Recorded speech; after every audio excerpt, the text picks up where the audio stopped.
Coach, Mike Kuchar from www.xandolabs.com.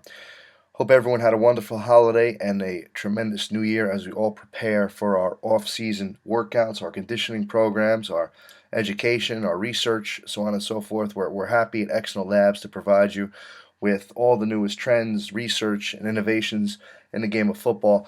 I wanted to share this with you because I feel that this is one of the premier videos on defensive back play and especially defensive back technique. This is the Tampa Bay Buccaneers complete. Well, this is a portion of the defensive back drill tape.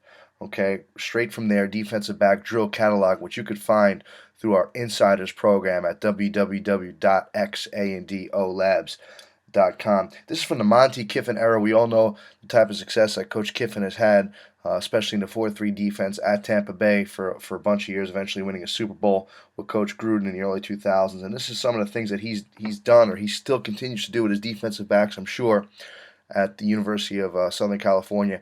And we're going to start. I wanted to select this particular example because we're going to talk about some of the support drills that he does with his defensive backs and how he teaches them to tackle, how he teaches them to get involved in run support. I think it's so important that you train your defensive backs to be involved in the run game. And what he does here in this support drill is to simulate the safety or linebacker being cracked by a blocker, okay, and a corner having to replace and support the run. This is simply crack replace drill.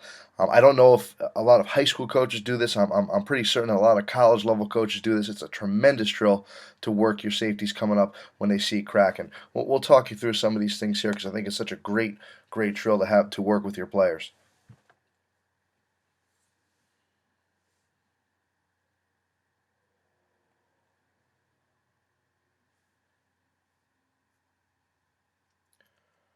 A very simple drill to set up here. Okay, and Tampa Bay is not going full speed here. They're just working on the movement of the blocks and understanding where players fit. Okay, they're going to work from both ways here. Okay, here's a second level linebacker. Here's a third level safety. Here's a crack block coming. Here's the ball carrier. And you could do this in your circuits if you want to do a circuit drill with it. You could, however you want to do it.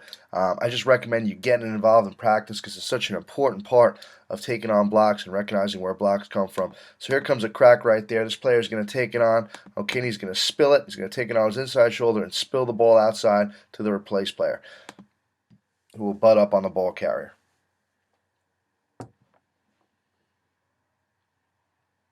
There it is again from this angle.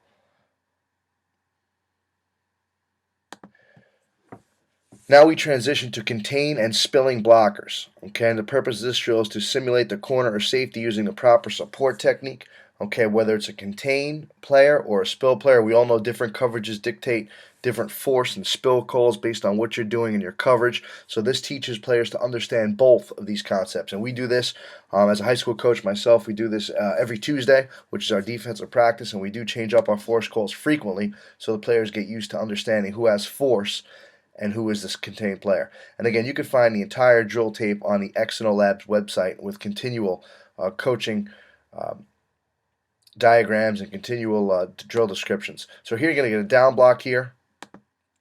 Okay, here comes a blocker taking it on with the outside shoulder. This player is obviously a contained player. Okay, teaching that technique. And whatever you want to teach on that technique as a coach, it's completely up to you. I've heard a lot of coaches talk about near hand or near shoulder, near foot, near shoulder technique, where they're strong with that inside foot. So right now he's going to be strong with that inside foot. Okay, and he's going to make sure that he takes it on the right way. Okay, so he's playing that ball carrier with leverage. Now he's talking about more of a contained player. Okay, where he's coming up still, taking on out the inside shoulder, the near shoulder. Okay, now we're going to go to the spill technique. So now after you work that contain, now you're coming through the spill technique. So now you're taking that outside shoulder and you're ripping it through.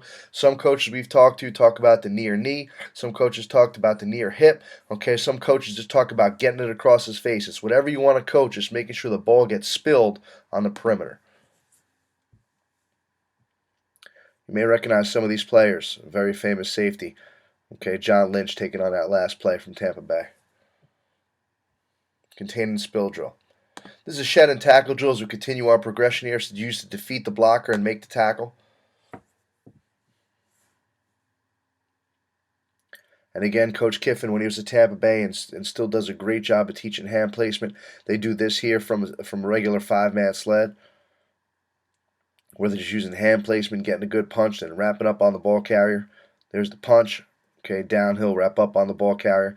And what may be another method for you, okay, is to use just those shields and not the ball carrier itself. Hand placement on a shield. You don't usually see a lot of defensive backs working on shields. I think it's so important. Mark Rippon, who used to be the defensive backs coach at Ole Miss, University of Mississippi, years ago at Ed Ogeron, okay, 4-3 type defense, always worked. He used to work his D backs on the side of on a building or side of a fence, just some type of target that does not move, just so they stress hand placement. Here's the one-man sled technique. Okay, what I like about this drill, what this coach is doing now is he's dictating where that offensive player, okay, is moving. Now this is more of a press technique drill. Okay, when you're involved in press, bump and run coverage. Now what this coach is doing, he's moving the shield, and I'm sure a lot of our coaches do have these pop-up shields. He's just moving the shield to dictate where the runner will be going. So if he pushes that down this way, okay, that's a low shoulder dip, okay, by the left shoulder. So he's going to engage that shoulder. If he pushes the shoulder this way, it's a low shoulder dip by the right shoulder.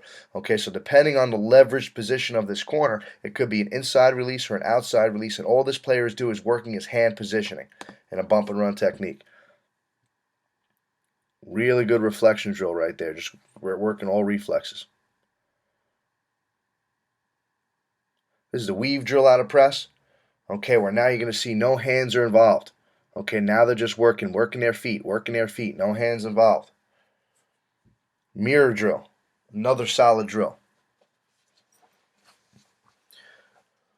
Now, if you see the players working just feet, okay, and a lot of coaches we spoke to when we talked about press technique, they always feel it's so important to work the feet, making sure they're working the feet before the hands.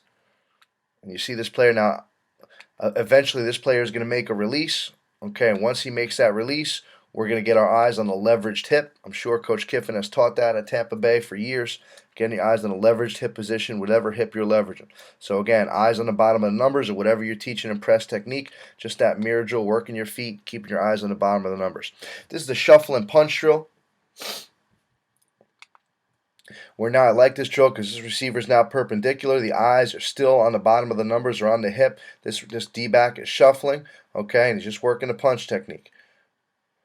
Almost like a box drill. Notice the hand placement, hand on top of the shoulder blade area. We'll go from both ways. Okay, there's the hand placement. Hand placement again. Some coaches like the hip, some coaches like up to the shoulder blade. I like teaching players to try to get on the hip because if you try to get on the hip, of course, when you raise it, it's not going to be too high. We've all seen this. This is a recovery and close drill for the most part. Okay, where now you become out of phase. Okay, so now that receiver has been on top of you. You're now out of phase from that receiver. Okay, now you got to be able to get back in phase by watching that hip and then coming. You notice what he's doing here. Okay, we'll show you at the break.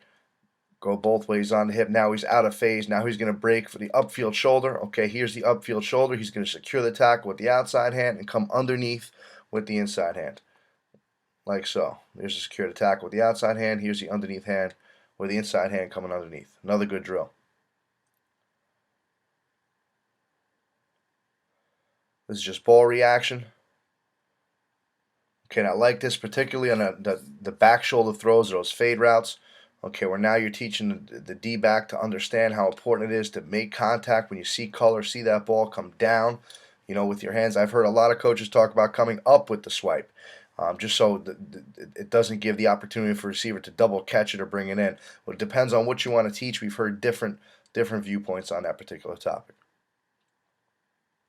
This is just a pick drill, okay, out of press technique. Okay, here comes the motion inside. That dummy's going to simulate the M-man on the line of scrimmage like a tackle. Okay, and he's just going to release vertical, just staying in the hip position. Securing the tackle with the outside hand, coming through the ball with the inside hand. I'm sure there's a lot of offenses that we've seen. There's a corner out or a 7 right out of that rub or out of that motion. A lot of offenses will use this motion for whatever reason on a drag or a 7 or a motion across the field, come back out like you're seeing here. Okay, just man coverage techniques here by Tampa Bay. So just wanted to share this with you, coaches. I think it's an excellent drill tape for you. And again, you could get the full length version on our website, www.xandolabs. You sign up for our membership for our insiders program. There's plenty of other drill tapes there. You get our full length research reports, our coaches tape, our Q&As, our special reports. Whatever you need to access as you start your off-season studying here in 2013 to educate yourself on the game of football, you can certainly do so. I know this is a terrific example, and Coach aside. There's a full 38-minute video that goes along this with tackle drills, okay, with takeaway drills that Tampa Bay has done in the past, okay, and all type of off-man coverage techniques as well. Coaches, thanks for logging in. Good luck in your off-season studying. This is xandolabs.com.